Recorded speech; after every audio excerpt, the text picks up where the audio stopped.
È stata presentata all'Assemblea regionale siciliana in queste ore la legge di stabilità approvata dal governo Musumeci. Vale oltre 200 milioni di euro, ma per 193 di questi la spesa è congelata da un contributo alla finanza statale che Roma dovrebbe concedere alla regione.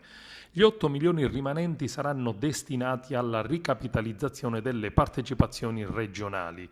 La finanziaria si occupa di concessioni governative, di comuni, dei numerosi enti regionali e propone alcune misure in favore della crescita e lo sviluppo economico, come ad esempio il modello Portogallo, cioè l'esenzione per 9 anni dell'addizionale IRPEF per chi si trasferisce in un comune siciliano con meno di 20.000 abitanti.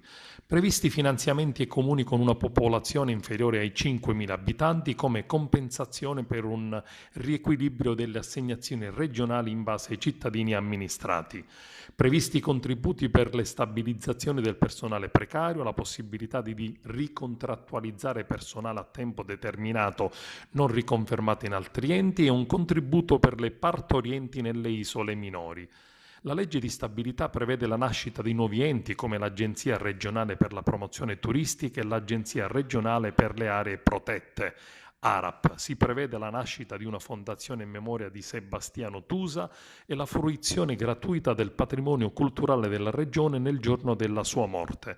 Ed ancora previste iniziative in favore dello sport e delle società sportive, il finanziamento del festival cinematografico di alto livello, la nascita di un fondo di rotazione per definire le pratiche per il condono edilizio.